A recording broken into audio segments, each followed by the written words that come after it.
When you're very little and you have very passionate family members that are, to a great extent, in a lot of pain, and they are Cuban.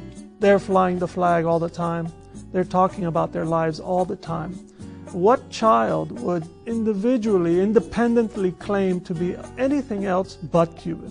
And I'm from an exiled family that was politically unappetizing, but I'm personally a product of the United States.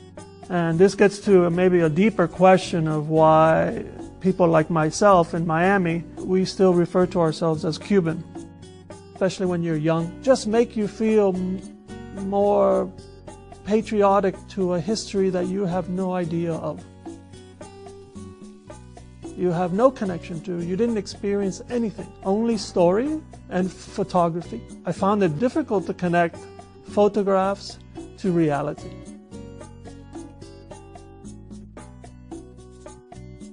So we decided, let's figure out how to bring a car from the United States into Cuba, the first one since '59, I believe. Let's take Q60. It was a monumental task. And so when we finally saw it pull out of the container and onto the ground outside of Havana, the passion in that car, the power, the shape, the sculpture is something very dear to me. To drive up to the Tropicana or some of my family's buildings, I felt this was, oh my God, a once in a lifetime, obviously. And especially when we had the Q60 on the street, people would marvel at the car. I mean, not just because it's not a normal car for the streets of Cuba, because in their eyes and they're focused on everything I was saying, there was a deep curiosity. But it just struck me of how much they love the automobile. Human beings, we're unique in that we're not happy with our feet. We lack a patience. So we jumped on the horse. And then we became frustrated with the speed of the horse, so we made the automobile. So the automobile became this kind of manifestation of all of our ambitions to go beyond our own abilities.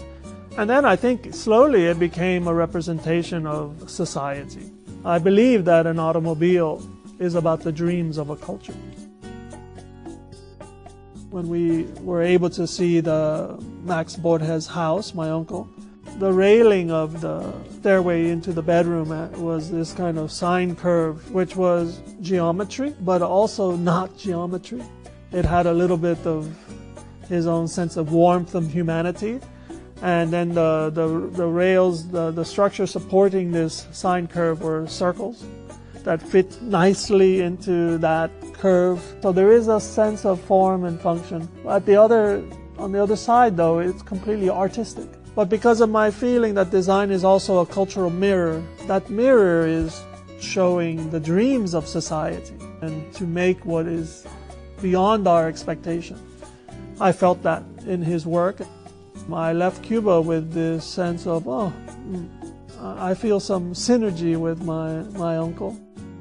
This ability to see life as what is required to build, but to also see life through a more romantic lens. I feel somewhat certain that this is part of my DNA.